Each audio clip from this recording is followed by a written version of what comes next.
Hello and welcome to another episode of Beyond the To-Do List. I am your host, Eric Fisher. This is the show where we talk to successful friends and influencers about how they manage their time, prioritize their tasks, and take steps to avoid burnout. This week, we're going to talk with Craig Jarrow of TimeManagementNinja.com.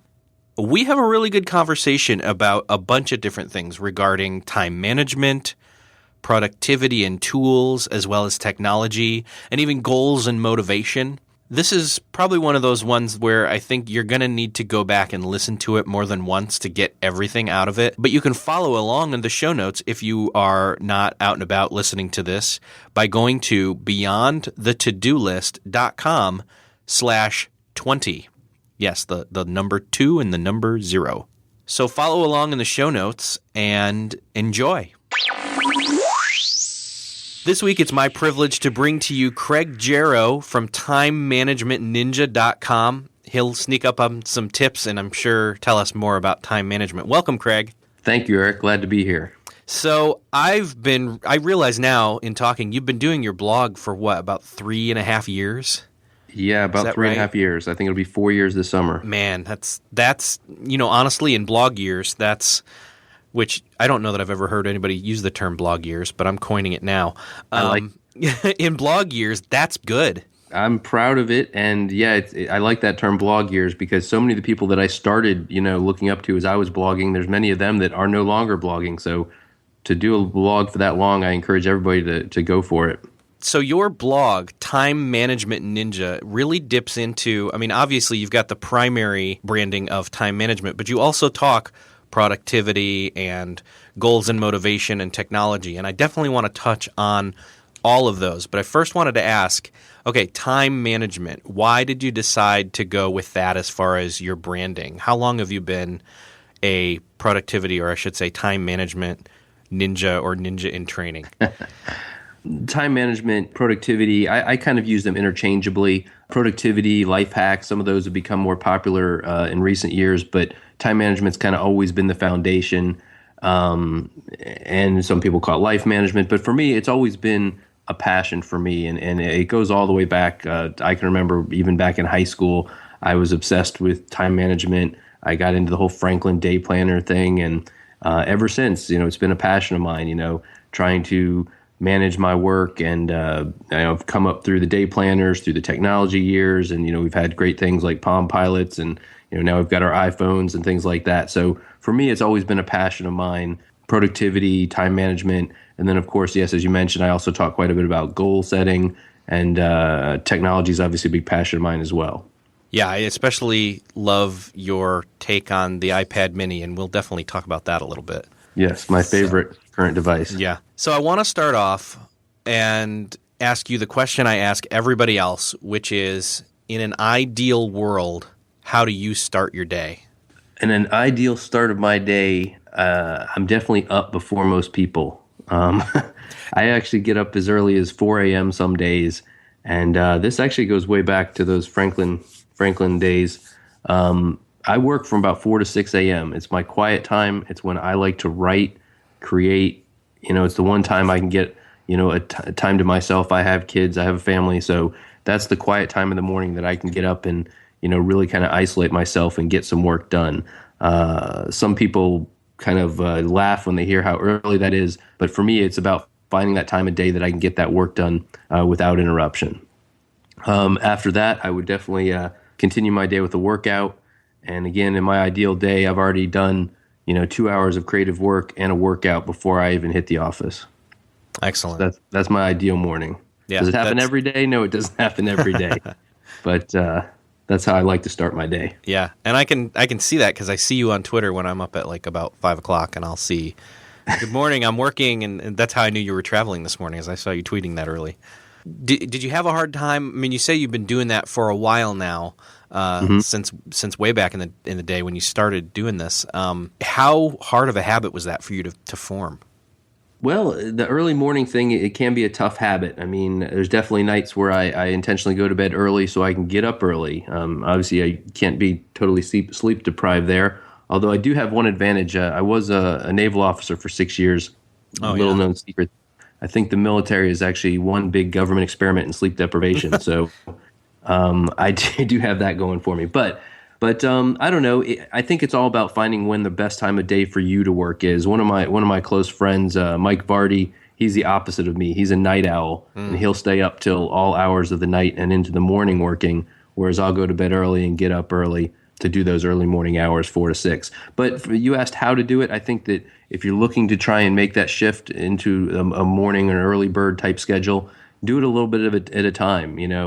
Set your clock a half an hour early, and then maybe another half an hour earlier until you get an extra hour in your morning. You get an extra head start on your day. And I'll tell you that, when you get stuff done before the rest of the world's even up, it's a great momentum to carry into your day.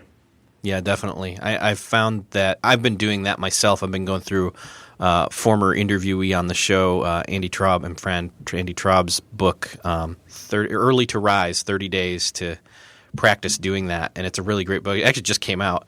Mm-hmm.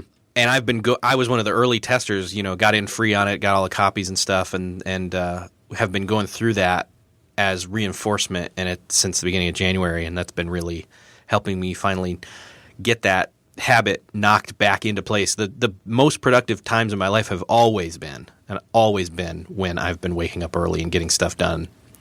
Actually, to take a step back real quick, you with time management, so you're really using that interchangeably with the word productivity and organization and goals. I mean, we're all the term. One of the things I hate a lot of times is all the different productivity or time management or whatever type terms where they all get kind of jumbled up. And I think, like you said prior to us hitting record, time management is really great usage for your brand because it's really self-explanatory. How do you feel about all these different productivity buzzwords? I really don't have a problem with the different buzzwords. I mean, it's really just different terms for the same thing. From time to time, I'll get somebody who says, something kind of smart aleck, like, you can't manage time, you can only manage your choices. Okay, that's kind of saying the same thing, right? Yeah. But it's about managing what you get done in your day. And to me, time management, productivity, it's all about getting done what's most important to you in the face of everything that, life's going to throw at you in the day. Mm-hmm. Things always come up. There's interruptions, there's unexpected things. That's life, right? But are you getting the most important things done, the things that you would put at the top of your priorities? So to me, that's what time management is about. And again, whether you want to use that interchangeably with productivity or life hacks, those are just different terms that I think all kind of interrelate. Yeah. So then in their blog on the category of time management, what have been some of the best things, like advice-wise, that you've been able to give, whether it's regarding like saving time, not spending time in the wrong places, or spending less time on actual work so you're getting more done in less time, or even just budgeting it or calendaring it? Do you have any – just what's some of if you could say what's the best of time management from Time Management Ninja, what would you say?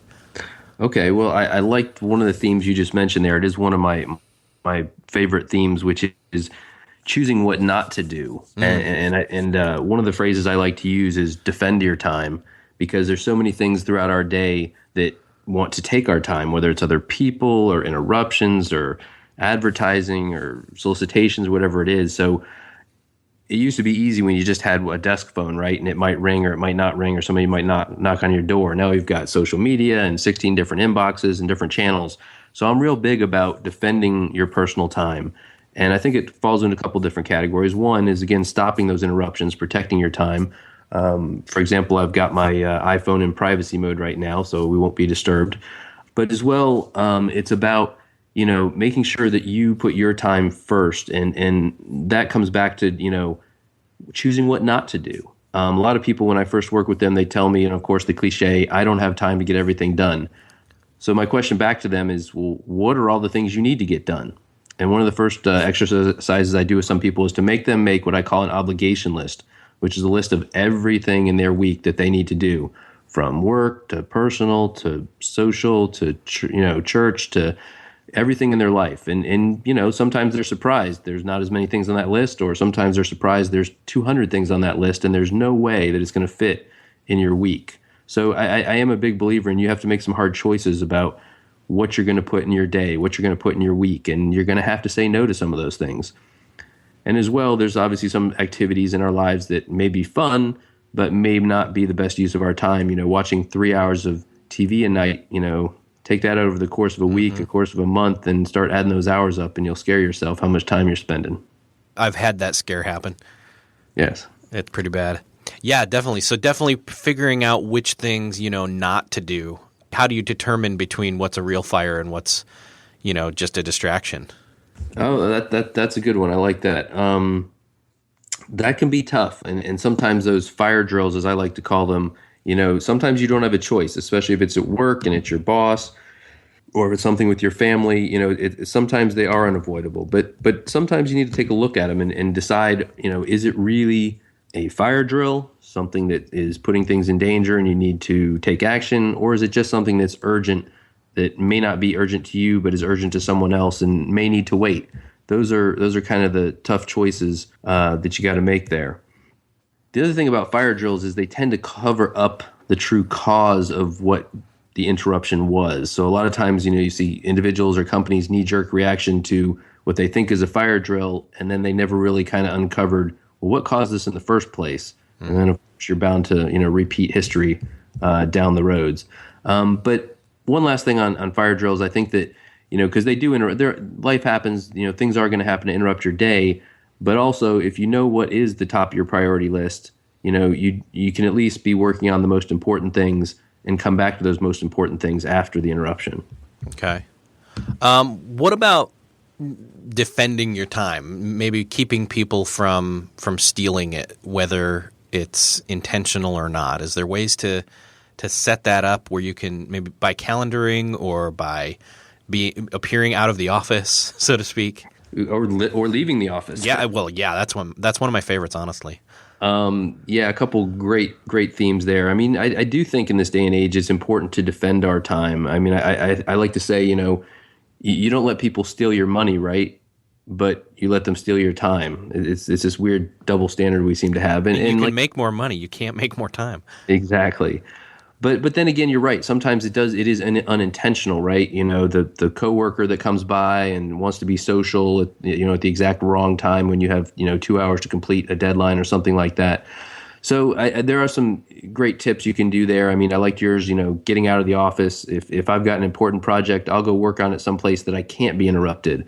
Making meetings with yourself, scheduling time for your projects is another great concept that I like, in terms of if I've got a project that requires 2 or 3 hours of work, I'll actually make that appointment on my own calendar. It keeps people from putting things on my calendar at that same time. I call that blocking your time. Yeah. As well, just some of the simple things that we take for granted. I mean, we're all conditioned, right? When our phones ring, what do? We pick them up. But your cell phone is there for your convenience, and that's something I try to tell people a lot. Just because that phone is ringing doesn't mean you need to answer it.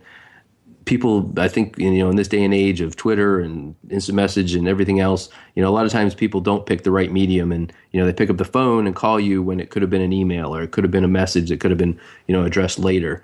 So you need to draw some lines there in terms of some boundaries, in terms of when you will answer your phone, when you're not going to answer your phone, things like that, and even turning off those notifications. Of course, some not just your cell phone, but your instant messages, your email. We definitely.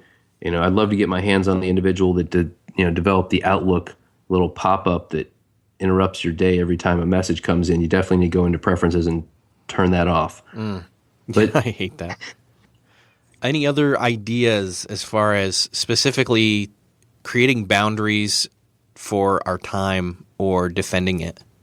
One last thought is to set expectations. I mean, you may not have total control over your work environment, especially in a corporate environment or something like that. But if you can set expectations with your team, with your boss even, as to when you're working and when you're not. If you've got a certain day that's set aside for creative work, that's a great thing that some offices do. Or if you set, hey, here's boundaries on when we can have meetings or when we can't, or when I'm available or not. I worked with one individual who, after a couple episodes where he texted and called me at near midnight and near 3 a.m., we had a little discussion around boundaries, and hey, you can contact me between these hours, and we'll work it out. But I do think the expectations, and it doesn't have to be a confrontational conversation, but a conversation around when you're working, when you're not, and when you're available to be contacted. One last thing I want to say around kind of work environments. There's this kind of whole misnomer in a lot of workplaces. I think this happened many years ago with the idea of the open door policy. I'm a big advocate of shutting your door when you need to do work. If you have that type of office environment, shut your door, get your work done, and then reopen your door. The whole concept of an open door policy was never about the physical door. It was about the openness of dialogue and managers being able to talk to their teams. So if you need to, sometimes you need to shut that door and get some work done. Yeah. As I think about it in terms of my own experience, it's never been so much about the door being open to go in and out, because I can email my boss or call him too. Mm-hmm. So it's about designating those times where you are available or you're not. Yeah, well, and actually it applies almost anywhere. I was reading a friend of mine's blog the other day, and he was saying that one of the best things he ever did on his home office, he works out of his home, is to have that door on his home office. So he has that expectation, hey, when the door's shut, they're in an interview or talking to someone or doing creative work, and his family knows when he's working and when he's available. It's like the radio broadcast station stuff where you'd look through, you'd see the window and you'd see them talking on the microphone, but up above outside it'd say broadcasting or on the air. Yes, I actually had a college professor once upon a time that had one of those red-green lights outside of his door. Green, you were free to walk in. If it was red, don't come in. That's great. Well, the show is called Beyond the To-Do List, so I'd love to maybe go in a little bit to, actual productivity tools and things like that. Like, for example, do you use a to-do list? Yes, I definitely use a to-do list, and if you're looking for specific tools, the app I use today is called Things. It's pretty popular, and I love it because it's simple yet powerful. The interface is simple, and it syncs across all my devices. It's no secret that I'm an iPhone user, and I use it on my iPhone, on my iPad, and even on my Mac. So then, as far as that goes, like, what kind of structure do you have set up in Things and what are you looking to do as far as having it sync across? Well, I think the important thing when you're talking about a to-do list is I'm a big advocate of a couple things. One, have one tool for each task, and in this case, I use that app as my to-do list. Too often, people scatter their information, whether it's to-dos or appointments or notes, across too many tools, and then you don't know where to go or where you last put something. I know that if I've got an action item, a task that I want to do, it's in one place, which is in my to-do app. As well, though, while I keep everything in one place, I absolutely separate it.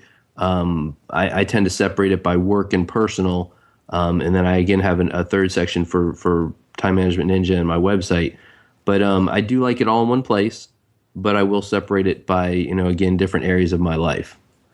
What kind of a style of usage are you using it for? Are you saying, okay, here's today, here's tomorrow, here's this week, here's this month?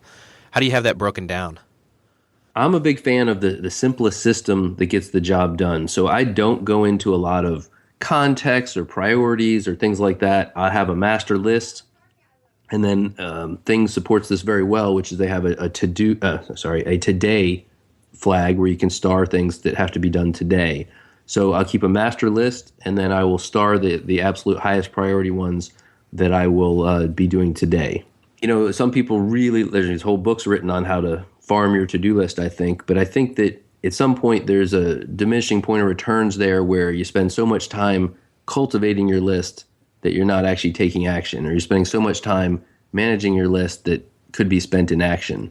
So I'm a big believer in the simple solution, the most effective solution that gets it done without, spending, again, your time management should be saving you time, not taking your time is kind of where I go with that. Yeah. And those to-do apps, it always boggles my mind when you got the to-do app where you open it up and you got to fill in 37 fields just to record the to-do. I want to put the action item down and hit save, and it's in my to-do list. Now, how long has it taken you to decide on using that one app?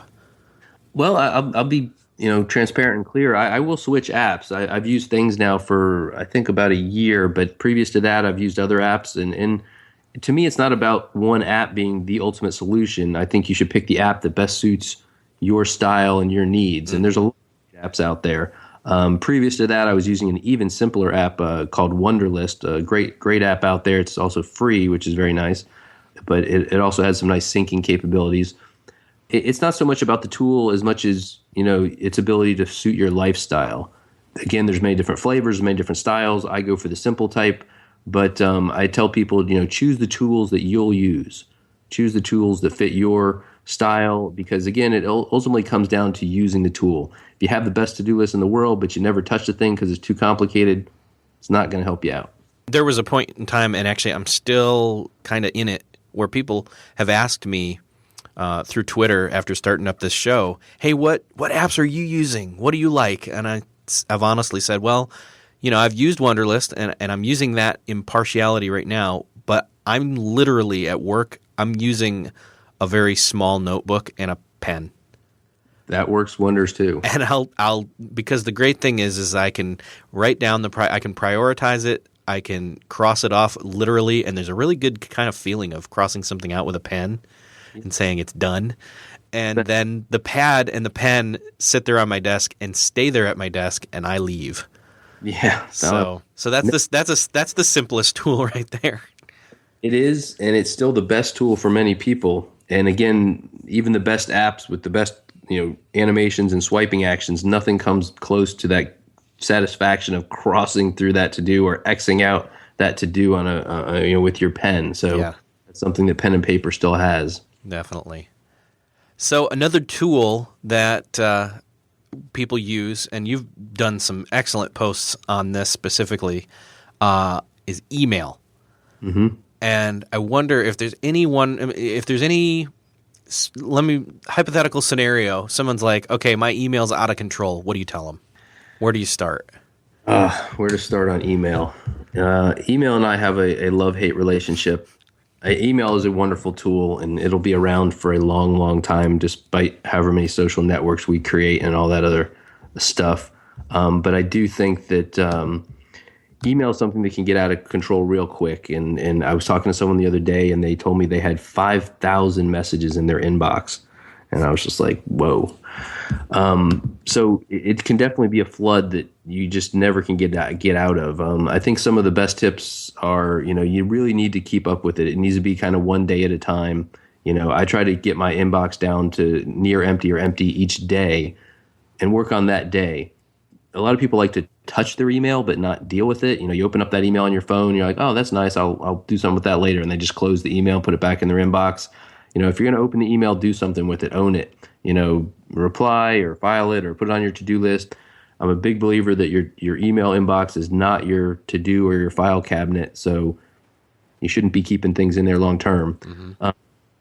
But I think one of the main things about controlling your email is you got to control the amount of email you're getting. Don't sign up for all those mailing lists if you're not going to be reading them. I subscribe to a couple email newsletters, the ones that I read every week, but then, I turn off the ones that I don't read.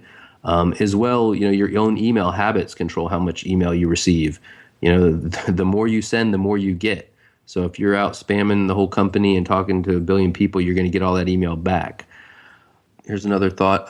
There's definitely a lot of good tools out there, depending on what your email client is, whether you're using a corporate email or whether you're using Gmail or whatever it may be. There are definitely some great tools out there that can help you keep your email under control. One that I've been using for about a year now, which has just really changed the way I use my email, is called SaneBox. And it's a really powerful system that once you set it up, it basically filters all of your email. So all of my important email goes to my inbox, and all my less important email gets sent to other folders that I can read later at my leisure. So that's a great tool to check out. Yeah, that sounds pretty cool.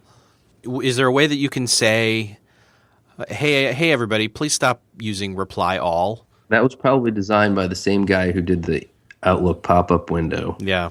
You get me going on email here, and I'll go forever.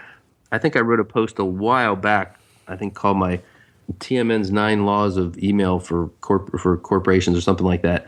But definitely email etiquette is definitely something that should be taught, if not a requirement in most companies. I've seen entire companies have to shut down their mail. I saw a Fortune 20 company have to shut down their mail server because of a reply all string that started and just grew and grew and grew until it shut down the entire company's email server. So It's not something to be trifled with. I mean, you want to keep your emails to the minimum number of people that need to be on that email. Some people think the more people they copy on their email, the more important they seem. That's not the case. And as well, I think that email has become abused as a medium, and I think that the shorter your email, probably the better. If you're writing a 3-page email, it probably should have been something else. It probably should have been a face-to-face conversation, or it should have been a document or a presentation you produced or something like that.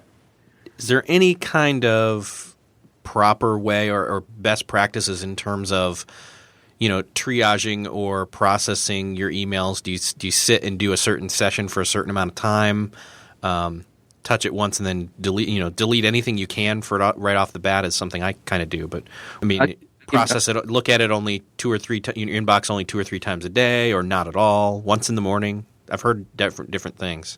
I think those are all great tips there, Eric. And I think if I had to give you just a couple, I would say, a few of those you just said, which is, set time with your email, schedule time for your email. I tend to do mine first thing in the morning, midday, and end of day. That's a pretty popular schedule. But you got to resist, checking it on your phone every 5 minutes or when you're out to lunch and stuff. So I do try to stick with that. As well, I'm a big proponent of reading from the top of your inbox backwards.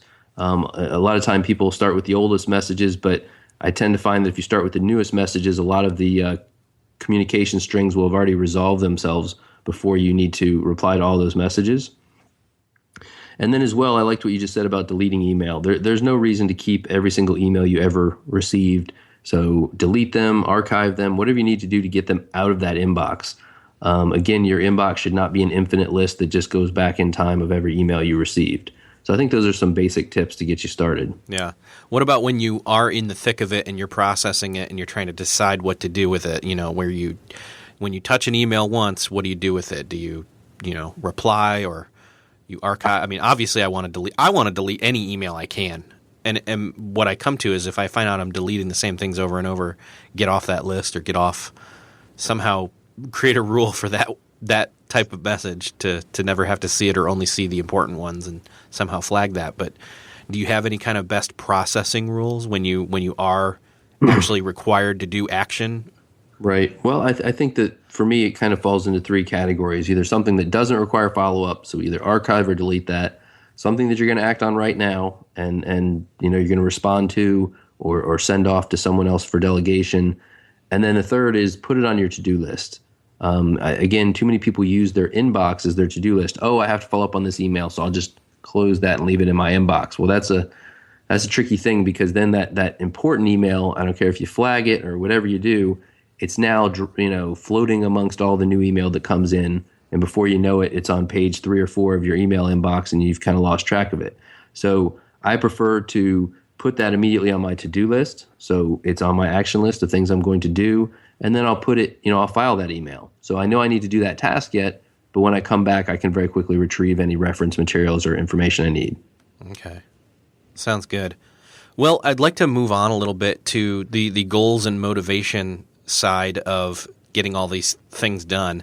And it's one of those places where I'm real interested in, because I often will find, and I'll confess, I often find sometimes that I either don't know what to do, lack of goals, or don't feel like doing anything, lack of motivation. How do we approach this? How do we actually get our stuff done or decide what stuff to do? Yeah, that's a great broad question there. I think that for a lot of people, it's all about, like you just said, knowing what your goals are. I wrote a post a while back about why people don't reach their goals, and I think the first thing on that list was you don't have goals. And a lot of people, they think about what they want, they dream about what they want, but they don't ever put it down in an actual goal. You want a new career. Okay, that's a want, but what is the goal?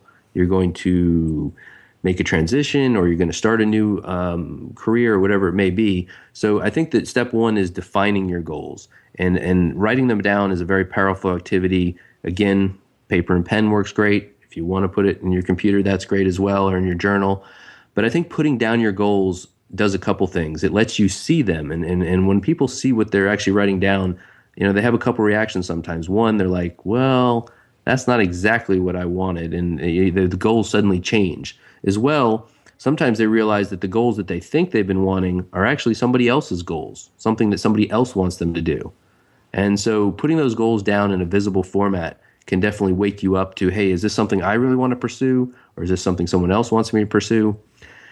And I think that's the first step.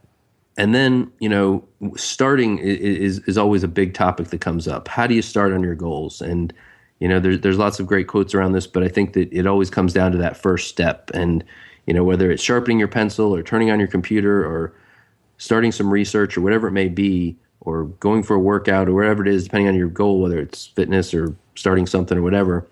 But it's always that first step, because until you've taken that first step, it's just still a dream. You have to take a step to making it a reality. You have to take action. And it ultimately comes down to taking that first step. I say a lot, you can't finish a race that you never start. And a lot of people, I have a friend who keeps telling me he's going to write a book, but he's never started it. And I think it's been several years since he's been saying that. So you have to start. What are your thoughts on starting there, Eric?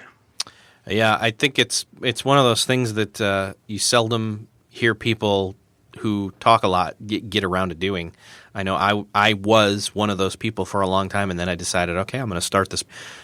Even before we started recording, you asked me about starting the podcast, and we're both kind of on different sides of the same coin. Where you, Craig, could start a podcast, but you're doing a blog, and I could start a blog, but I'm doing a podcast. And for me, for example, I would love to start a blog, but I know that that's not something that right now I have the time, resource to or motivation or effort to really put into it and keep doing the podcast. So somebody would say, for example, man, I'm a podcaster, but I'm envious about so and so who's a blogger and has a huge amount of readers. And then on the flip side, somebody that is a great blogger like yourself could say, man, I keep hearing all these people tell me to get into podcasting, and I wish I could do that. But it's one of those things where, hey, if you have started, continue to do it. I mean, I think that's one of the things I hear a lot of people talk using Seth Godin speak, saying, hey, you got to start, and you got to start, and you got to keep starting, and you got to keep doing things. And I'm like, that I wholeheartedly believe in that. However, there's got to be a little bit of a balance flip side to it. And I'm not encouraging procrastination, but I am saying there's got to be a balance where you're not just starting things over and over and over again to never finish any of them.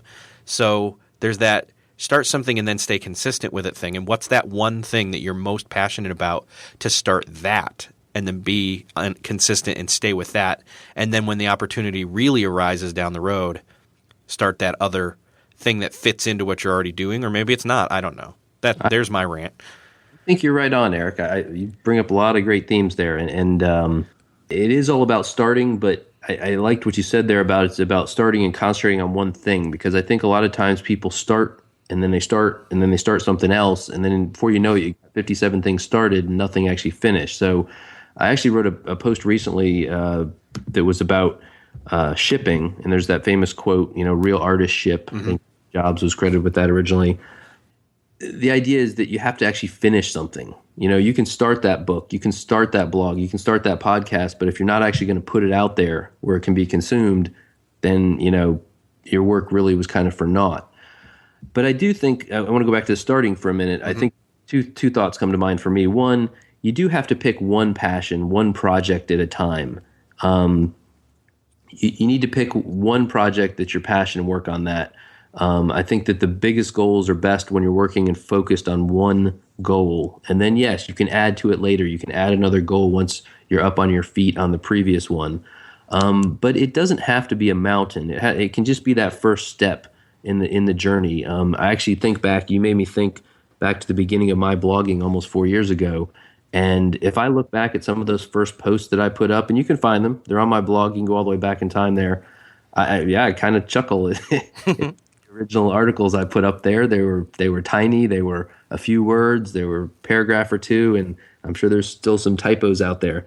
But I started, and I slowly got better. And if you could flip through my posts like a flip book, you would see formatting come in and photos come in and structure come into my blog posts, and I've kind of evolved it over time. And I think that you get better at those things that you do and you practice. So If it's podcasting, start that podcast. I'm sure if I start a podcast, those first couple episodes are going to be rough. A good friend of ours, Michael Hyatt, just started his podcast 6 months ago. Yeah, and he stepped one at a time, and now I love his podcast. Very, very polished, and he's gotten better and better at it. I'm jealous. Well, and I know he hated his first 10 to 15 episodes. So in that starting department, I think you got to pick that one thing. In fact, I know a lot of people. I'll go to blogging because that's something I know a little bit about. But I see people that start 2 or 3 blogs at once. Oh, I'm gonna start this on my hobby. I'm gonna start this on my work. I'm gonna start this on my whatever. It's too much. It's too much of a separation. I recommend that you start on one and hone your craft. Get it to where build it up to where it's successful, and then you can start something else. But then again, don't wait. There's no perfect time that's going to come along later. You're not going to have more time later. You have to make room for that passion and start out. And it doesn't have to be a large time commitment at the beginning, no matter what you're doing. I don't care if it's fitness or if it's writing a book or whatever.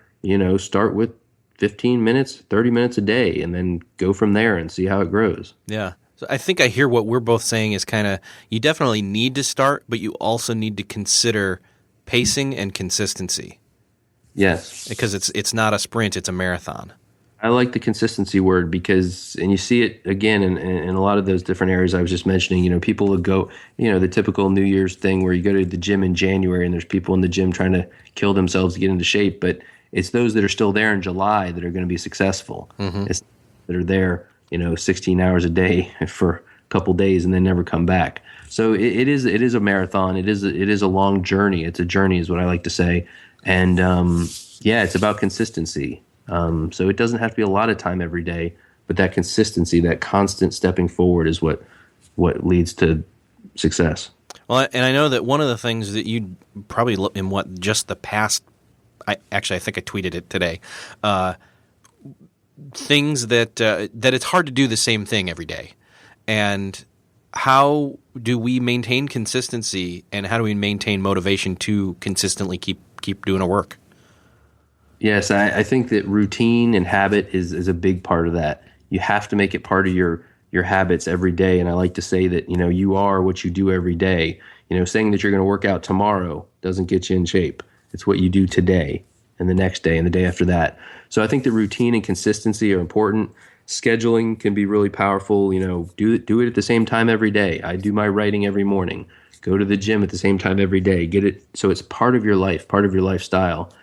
I like tracking progress like that. I actually think I recommended an app on my site today called Habit List. Yeah. You track your streaks, your positive momentum in each of your habits. So if you're trying to start a new habit, you can track it. You, of course, can use a pad and paper. I used an app on my phone. But, hey, I did this today, and I did it tomorrow, and I did it, for 6 days running, that type of thing. Yeah. And that's similar to the Lyft app, I know, where you can kind of do community-based. Does the Habits app – sorry, it's not called Habits, is it? Habit List. Habit List. Does that have community or accountability type pieces to it? I think there's positive aspects to both. Habit List is really a private app that you're just doing your tracking your progress. I do know Lyft, and I used it briefly. But yes, everything you put into Lyft is public on their site, so that's not something that some people like. But for others, it can be a great motivator, great accountability factor. Yeah. So maybe it's maybe using both apps, one for accountability's sake, and the other for your own private, personal stuff. Mm-hmm. And I could see benefits to doing one or the other or both. Right. So is there any kind of other motivational – what's a key motivational piece? Something that – is there something first thing in the morning when you haven't started writing yet and maybe you're tired and maybe you stayed up too late the night before? Is there a way – is it literally just the habit that kicks in, or – is there something you can maybe self-talk yourself into or psych yourself into, or, is it caffeine for that matter? It can be a little bit of all the above.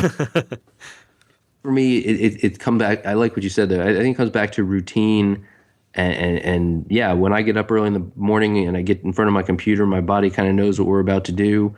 I do usually have a little bit of caffeine. Here's another one. I use music as a motivator as well. A lot of people do that for working out and such, but I will tell you a writing secret of mine. I have two different playlists I use, and I write 99% of everything I write. I'm listening to those two playlists. So my body kind of knows when I get that music on, hey, we're here to write. So routine and environment and habit are definitely powerful motivators. I do want to bring up one other thought that you made me think of about motivation and getting started and pushing yourself to this type of goal, because I think a lot of people underestimate their abilities, and I like to say that most people are stronger than they think, and I think that a lot of times people underestimate their ability to push themselves, underestimate their ability to go that extra mile, and so building new skills, reaching new heights is all about pushing your limits, not breaking your limits, but pushing them. And I think that sometimes, you see those people, I keep going back to the gym analogy today, but you see those people in the gym that are just kind of going through the motions, and you're kind of like, well, why are you here? If you're not pushing yourself, if you're not testing those limits, you're never going to reach new levels. So that's another theme that I think is important when you're trying to reach new goals. Yeah. Well, speaking of new goals, I know that one of the things that people like to do is always get the new gadget that comes out, and you had a really interesting take on the iPad mini when it first came out, and I would love to touch on that. I know that somebody else that we both are friends with is Mike Vardy. You mentioned him earlier, and he's doing an all iOS road trip right now where he left the MacBook Air at home and he's just doing iPad and iPhone, and I'm curious to see how that experiment goes. But can you talk a little bit more about how your experience with the iPad mini, like what were you using before that? Were you using a regular iPad, and then when you got the mini, like what's your experience? Well, for me, the difference with the mini is just the size. The form factor is just so nice. It's interesting because we all love the iPad and we all thought it was awesome. And then you get this mini in your hand that's, so thin and so light and fits in even more places to carry it around and stuff, that we were like, there was a great quote. I can't remember who said it, and I don't want to take credit for it. But they said that after playing with the mini, we kind of almost thought, this is the size the iPad should have been all along. Uh-huh. And for me, it's just so useful. It's actually ironically the same size as a Moleskine notebook, basically, when it's in its case. And it's just so small. You can carry it around. It really does fit this niche that existed between the iPhone and the iPad. Don't get me started on phablets and these big phones that have 6-inch screens. I'm not going there, but right. I just think it's a great device. It kind of fits that niche between there. And the other thing is, I like you brought up Mike's experiment around an all iOS experience. Yes, laptops still fill an interesting spot in our ecosystem. I carry a MacBook Air when I'm doing writing and stuff like that. I don't tend to write on the iPad. I will do a little bit of idea collection and stuff on the iPad, but most of my writing is still done on a full-size keyboard on the MacBook Air. But I think that a lot of people are, they used to say, we can't go without my notebook. I can't do all my work on a tablet or on a phone. But I think the type of work we're doing is changing. And, there's very few people, even in corporate worlds and stuff, that need that full computer experience anymore. And I think that most of their work is done through consumption, through analysis, and through email and communication. And that's where the iPad kind of just really fits in. Mutual friend of ours also, Cliff Ravenscraft, I was able to meet up with him at his house, actually, and I brought my Kindle Paperwhite and my iPad 3, and I knew he had the mini, and so we kind of did a geek play date for about an hour where we kind of played with those, all three of them together, to kind of do comparing sizes and weights and screen size and all that kind of stuff. And I was so thoroughly impressed with, he hands me the mini and I'm like, oh, this feels like what it should have been originally. Right. And it was funny because Steve Jobs said, well, people are making these 7-inch tablets, but that doesn't make any sense. And now, to his credit, I have actually, since playing with that mini, really grown to, enjoy using my larger screen iPad more than ever before. But I do know that at some point down the road, as a work tool, having a smaller, faster, and hopefully Retina display at some point, iPad mini, to be able to just take the meetings and whip out and just type or, all that would be great. I know you are an iPhone user, but how are you using your phone these days then? I definitely use it less with the iPad mini. I mean, I use the iPad mini for a lot more communication and such, and a lot of the apps and the web experience is obviously better on the iPad mini than the iPhone, but I use them in tandem. Again, depending on the situation or what I'm doing or if I'm mobile, the iPhone is still the best device out there in terms of being able to have my entire, communications ecosystem in my pocket. I mean, if 5 or 6 years ago, if you thought you'd be able to do all this stuff on one device that fit in your pocket, I think we'd all think we were nuts. No, I do use them in tandem, and I think they both fit kind of a different purpose. Are you full on Apple? Like you're not using a PC, or I hate that term PC. They're all personal computers to me. But a Windows-based machine, are you using any of them at all? I do limited use of my Windows devices in my job, but I try to stay mostly on my Apple devices. So Okay. At one point I worried that my Windows skills were atrophying, but then at this point I'm like, sure, I need them anymore. Yeah. I ask that because I want to know, are there any just standout, it really thoroughly impressed you type apps for either the Mac or the iPad mini or the iPhone that have I know you said you're using things for your to-do list, but are there any other just standout apps to you? On which platform? iOS. I'm actually looking at my home screen here, but one that I've written about and that I love, and it actually has a place in my bottom row there on my iPhone, is Drafts. It's a full text app that it is useful for collecting ideas. When I have an idea, click on that app, it opens up, it gives you a blank screen, you type in your idea, and without even thinking, you turn your phone back off again, and you've captured that idea, and it again syncs across my devices. So simple app, but very powerful at collecting ideas. Yeah.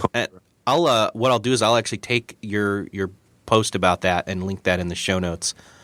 Because I myself am using Drafts a whole lot. I used to use it a lot, then kind of fell away, and now I'm using it again. And one of the things that I really like about it is that any of those ideas in there, you can, from that app, shoot them into any other app on your device, which is great. Yep. Any other standout apps to you?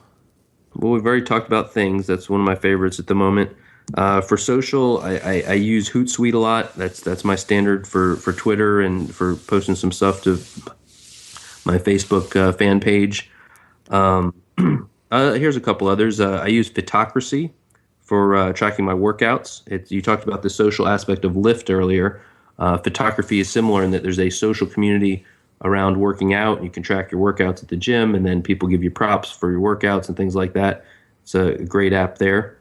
I'm not sure I have anything else for you on that front. No, that's great. I love to always hear what other people are using. I mean, I'm an iOS person, and so I don't really have anything to ask an Android person, so I'm glad when people aren't. So, well, here, I'll throw one last one out there, and I can't believe this is back on my home screen. If you told me this 6 months ago, I would have laughed, but I actually have Google Plus back on my home. Wow. And Guy Kawasaki, if you're listening to this, he's the reason that I've actually been playing with Google Plus again.